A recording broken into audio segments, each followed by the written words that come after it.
Alright, so I've been spending the last few weeks working on this Wonder Woman shield and sword, as you can see on the counter there. The other half fits over by the orange, and then you got that one right there. But I figure, you know what? This would be a pretty good opportunity for me to explain at least my painting method for how to do stuff, because I'm a little bit annoyed about seeing a lot of other people's paint jobs come out either really runny or just really patchy. So this is the way I do it. Alright, so first thing we're going to need is a paintbrush. And if you really want, you can use some Mod Podge or white glue, whichever one you can afford. And of course, your spray paint.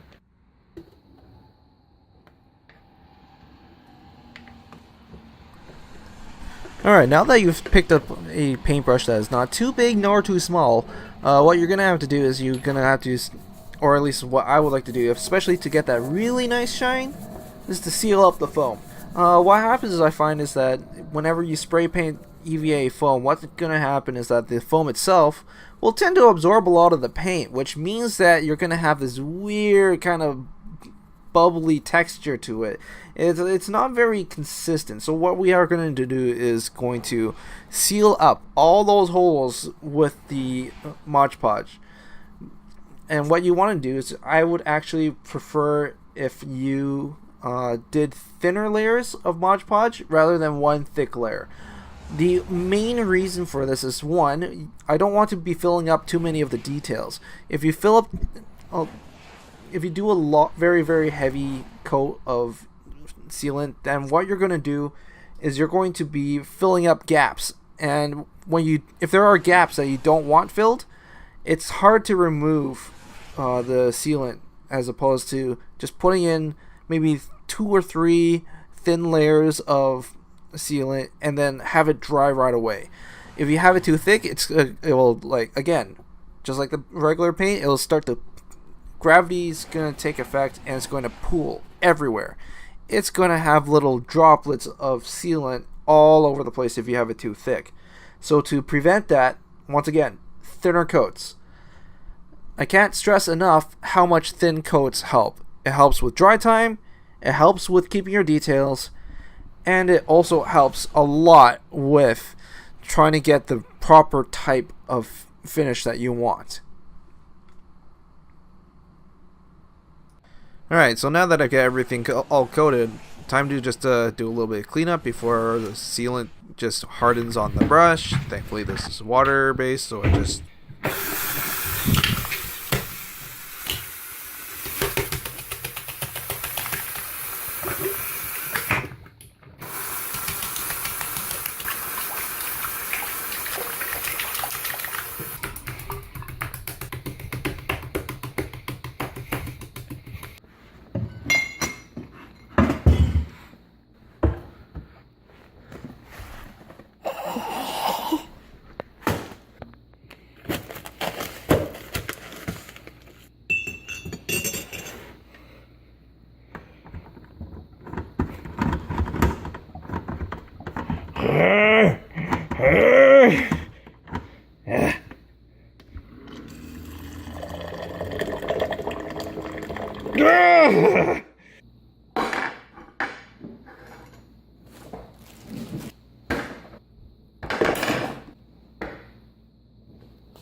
Alright, so a lot of people will ask me why I choose to do a different color as the base before I paint the gold. Well, that's only because, well, this is not the same color. Basically what I want to do is I want to just have a completely even and blank slate. Do not use a gloss for this bottom layer, because what happens, I find, is that if you use a gloss layer, it kind of acts more like a tint rather than a complete opaque layer. That's what I want to use this guy for, since she was also the cheapest on sale paint there was.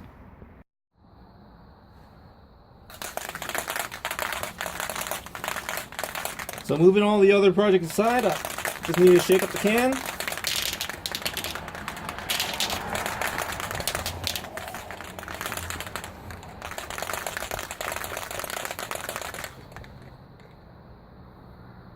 Now it says here to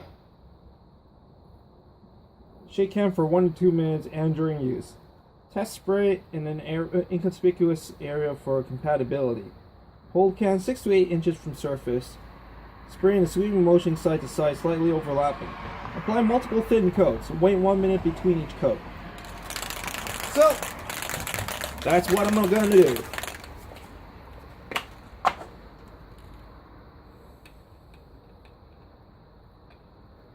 Make sure the nozzle is clean.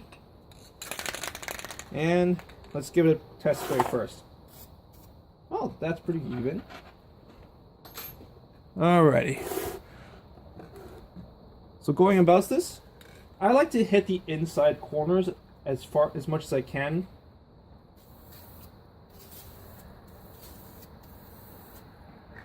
And not so much on the center area, unless of course there's like that much detail that I need. Basically, and it's okay if I can still see stuff through this first layer, because that's not going to be the only layer I'm going to be putting on here. But as you can see, like if you try to spray it too hard in a certain area, let's just try over here. Too close, get a nasty little bit of paint over there. You can see how those sharp edges over there, and also this stuff is not going to dry. I mean, like, you saw how thin this paint was here. You can touch it, no problem. But as soon as I hit that, so that's why you wanted to go for thinner paint.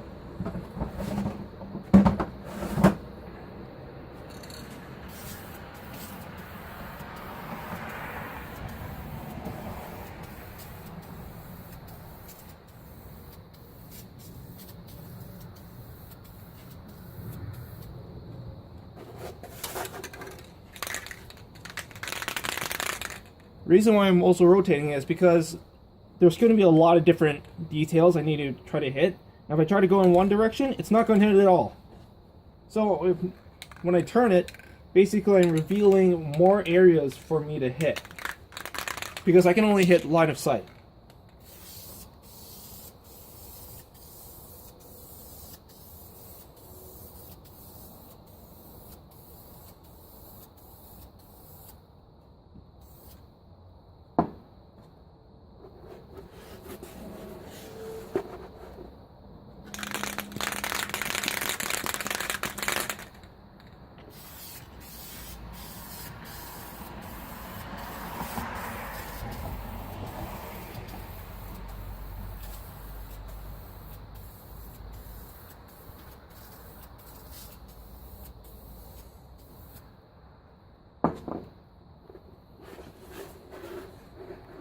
If you can see there, you can see how it's got some bright green there, and across the lip there is a lot of green.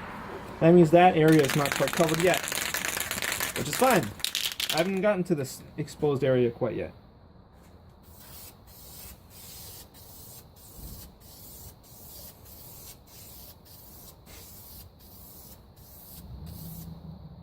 Find that right, you can get it with only 3 rotations, depending on what shape it is. But ideally, it's typically somewhere between 4 to 8 rotations.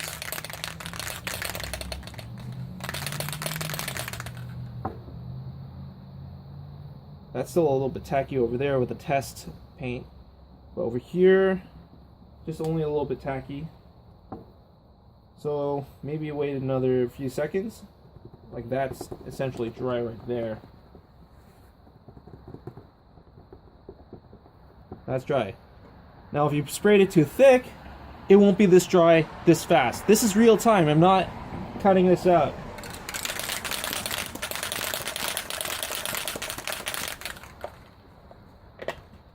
Alright.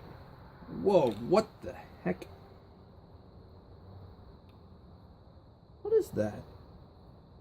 That's so weird.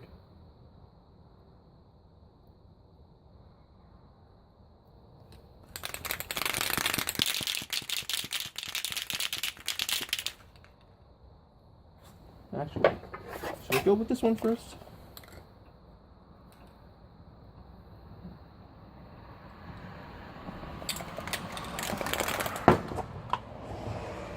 Let's go with the other gold.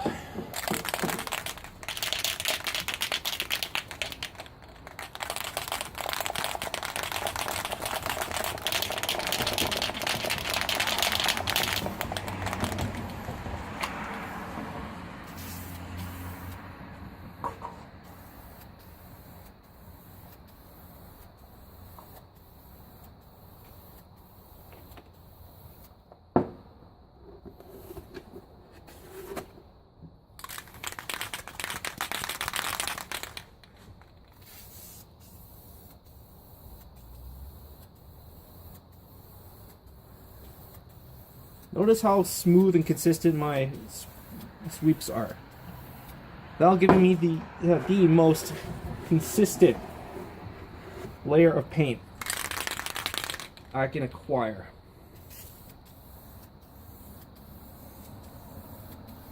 It's also not too close.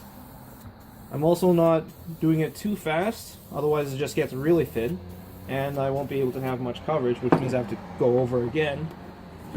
But just the right speed and just the right distance.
And after that, let it sit for about 15 minutes to fully dry.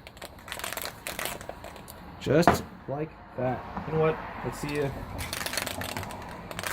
what happens if I use some of the nicer gold to add as a final layer to add a different shine to it.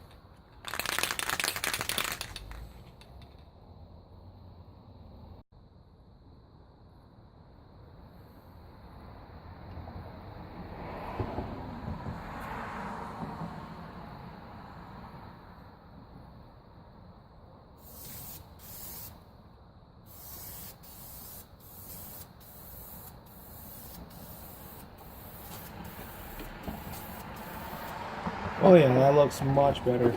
I like that a lot.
Let's try not to confuse lids here.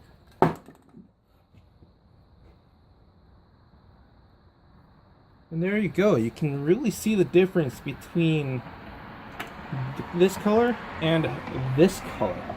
Much different. But I gotta wait for this top part to dry first before I flip it over, otherwise I'm gonna ruin the paint. Well, I hope that was a little bit more helpful for all of you who want to do some spray painting on your foam work. Weathering is going to be another video, because that's a completely different beast altogether. So, I'm going to have to cut the video off on this one. We will see likely when will I be doing the weathering video, because I do want to do a video about weathering. Don't get me wrong, I love how to do weathering. In fact, a lot of this stuff you can figure out from watching a lot of tested videos from Adam Savage doing his one-day builds. He does a lot of good paint tutorials.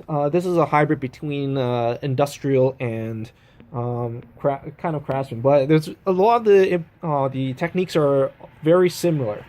So yeah, hope this video serves you as a very good informational. Hope you guys found it useful, enjoyed it, and I'll see you on the next build.